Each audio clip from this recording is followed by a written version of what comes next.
Compagno Vidali, raccontaci quello che è successo domenica 14 marzo. Io sono andato alla stazione alla mattina, dovevo partire col treno rapido di Roma. A un certo momento venne un individuo che io non conoscevo, dalla statura atletica, robusto, sui 45-48 anni,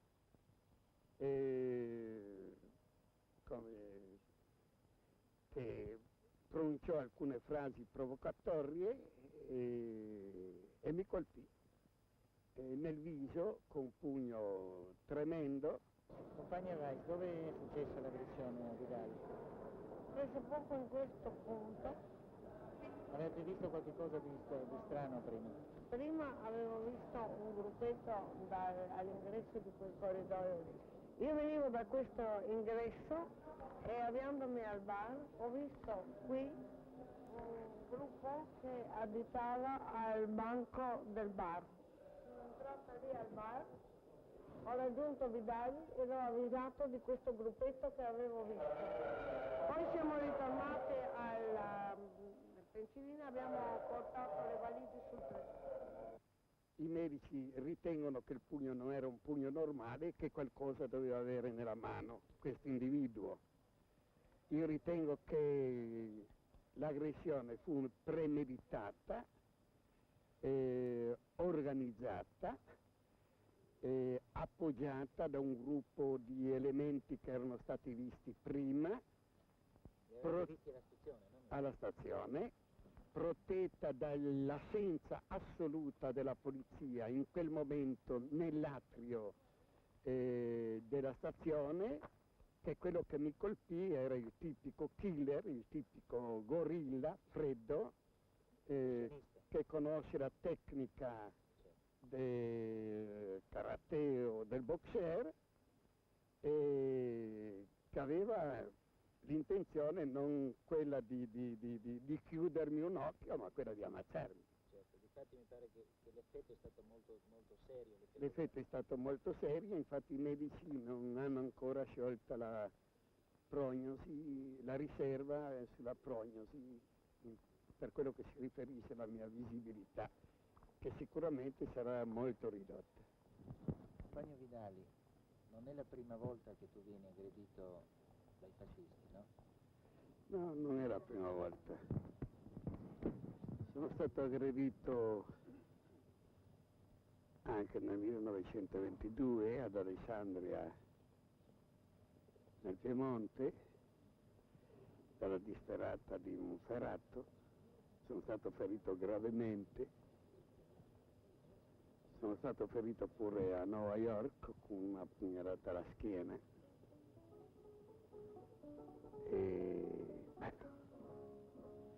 Dai fascisti sono stato ferito anche dai franchisti in Spagna durante la difesa di Madrid.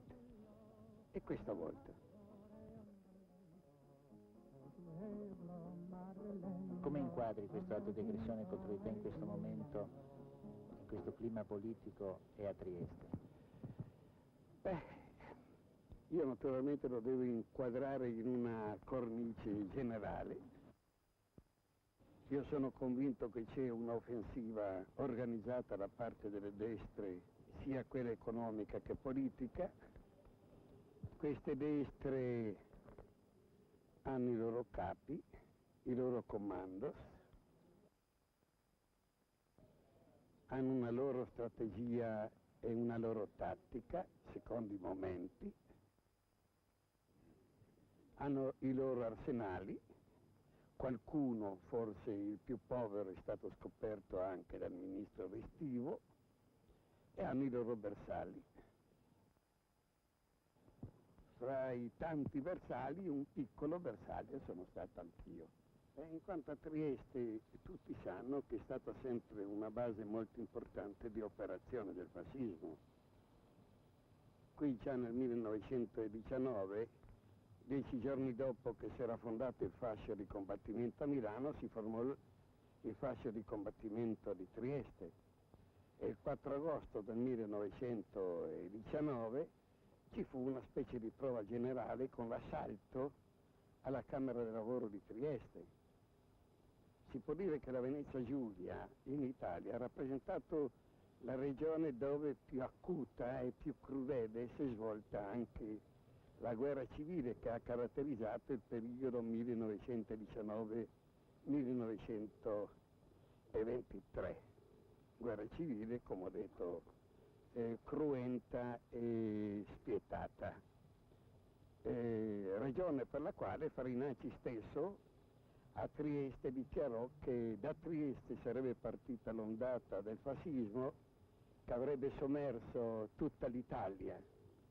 Però allo stesso tempo la resistenza della nostra classe operaia fu così forte che nel 1923 si ebbe a dire che se tutti i lavoratori italiani si fossero comportati come i lavoratori triestini, il fascismo non sarebbe passato. Anche nel 1946, 47, 48 noi abbiamo avuto conati di fascismo, squadracce organizzate da generali epurati dall'esercito, appoggiate direttamente dai servizi di informazione anglo-americani. In fondo il fascismo a Trieste non è mai sparito. Tu hai dei ricordi riguardanti le prime lotte sostenute a Trieste contro i fascisti? Tu eri molto giovane allora in Italia. Sì, ero giovane, bene, avevo 19 anni, 18 anni. Io ero presente al primo assalto alla Camera del Lavoro del 4 agosto del 1919, la difesi. In quel tempo noi eravamo in stato di eccezione, occupazione militare che durò fino al marzo del 1921. Partecipai poi nel 1920 alle famose barricate di San Giacomo, quando il 28 febbraio del 1921 venne incendiata la Camera del Lavoro. Gli operai di San Marco, come rappresaglia, incendiarono il cantiere San Marco. In Istria i minatori occuparono la zona di Albona e proclamarono la Repubblica di Albona, che durò un mese. Noi giovani eravamo organizzati in quelli che si chiamano oggi comando, ci chiamavamo Arbitri Rossi, gruppi di 3 e di 5 armati che agivano contro i fascisti, contro le loro sedi, contro le proprietà, contro i sovvenzionatori. Si può dire che a ogni atto fascista ci fu immediatamente una reazione armata da parte di questi gruppi che avevano l'appoggio completo della popolazione, mentre i fascisti avevano l'appoggio completo dell'esercito, della polizia, della magistratura e della burocrazia. Soltanto io credo che il fascismo oggi è molto più spietato ed è molto più crudele ed è molto più spregiudicato. E che i suoi capi non rifuggono nessun mezzo che va dal ricatto all'assassinio politico pur di vincere la battaglia. A un certo punto hai avuto un'esperienza in America, credo a New York, dove hai avuto modo di conoscere un certo tipo di fascismo. Vorrei che tu ci parlassi di questa esperienza. Ecco, io lasciai l'Italia illegalmente nell'agosto del 1923. Aiutato dai minatori di Albona, io partì con una nave jugoslava verso l'Algeria. Rimasi alcun tempo in Algeria, dovetti fuggire anche dall'Algeria e con un'altra nave arrivai illegalmente negli Stati Uniti. Mi trovai davanti a un fascismo organizzato che sfruttava le colonie italiane esistenti in tutte le città degli Stati Uniti. Assieme ad altri dirigenti, giornalisti, intellettuali, dirigenti sindacali, costituimmo l'Alleanza Antifascista del Nord America, alla quale aderì anche l'American Federation of Labor e tutti i sindacati nordamericani. tutte le organizzazioni antifasciste, delle società di mutuo soccorso, anche qualche loggia di Figli d'Italia che non era disposta a seguire i dettami dei consolati italiani e dell'ambasciata, che erano diventati veri centri di spionaggio di Mussolini. La lotta durò parecchi anni, fu molto dura, ci sono anche dei fatti clamorosi. Per esempio noi impedimmo che il viaggio dell'aviatore Locatelli, il viaggio dell'aviatore De Pinedo fossero utilizzati per la propaganda fascista. Per la prima volta nella storia degli Stati Uniti 5.000 italiani occuparono la stazione centrale di New York, invece di permettere ai fascisti di accompagnare Locatelli, furono gli antifascisti che accompagnarono Locatelli. Impedimmo anche la speculazione sul cadavere di Rodolfo Valentino, invece di permettere ai fascisti di fare la guardia d'onore, la facemmo noi la guardia d'onore a Rodolfo Valentino. E naturalmente tutto questo condito con delle botte.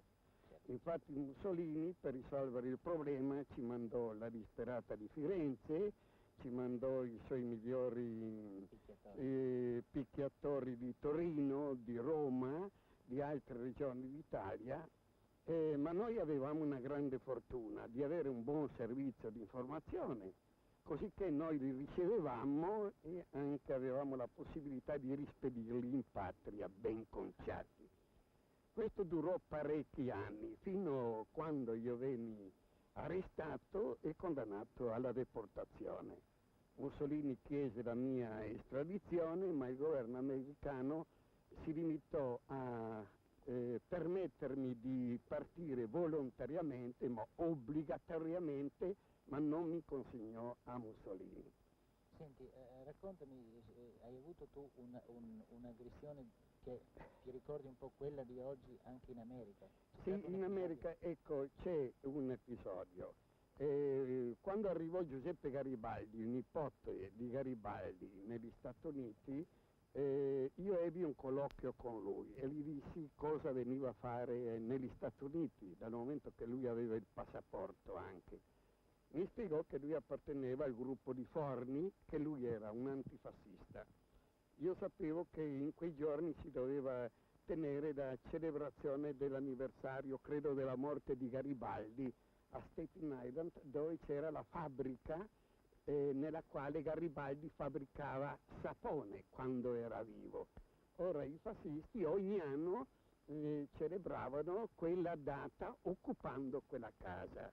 Questa volta lo occupammo noi e chiesi a Giuseppe Garibaldi, il nipote dell'eroe, di essere presente lui e la sua signora. Infatti vennero, occupammo la casa, però io commisi il piccolo errore di, invece di entrare nella casa assieme agli altri, voglio affrontare anche quella volta da solo i fascisti e mi presi una buona picchiatura dai poliziotti, non dai fascisti.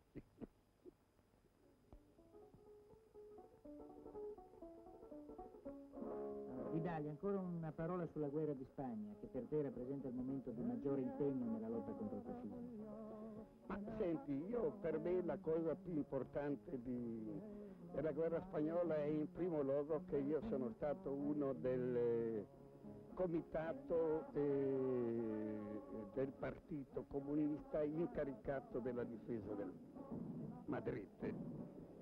Ero allo stesso tempo membro dello Stato Maggiore incaricato della sezione di organizzazione dell'esercito. Fui pure l'ispettore generale della battaglia di Guadalajara, dove i fascisti dovettero correre e per sfortuna non avevamo i mezzi di trasporto necessario per correre dietro loro almeno fino a Saragossa. Il 1° maggio del 1937 io partecipai a una delle azioni più importanti, perché c'era una fortezza nella regione di Jaén che resisteva già da un anno quasi, e assieme ai miliziani demmo l'assalto a quella fortezza che si trovava sul cocuzzolo di una montagna completamente nuda di alberi e riuscimmo a prendere quella fortezza e a piantarci in cima alla bandiera della Repubblica assieme alla bandiera rossa naturalmente. Para las líneas de fuego. Venga de una traidora y pronto se va a paseo, y pronto se va a paseo.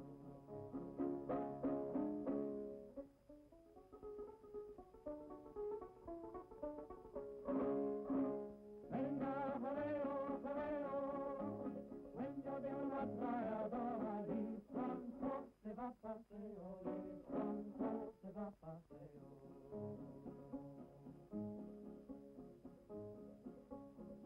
Con Litteri campesino, con Galanni, con Modesto, con el comandante Carlo, no hay miliciano compañero. Venga, jaleo, jaleo, venga de una traidora y pronto se va a paseo, y pronto se va a paseo.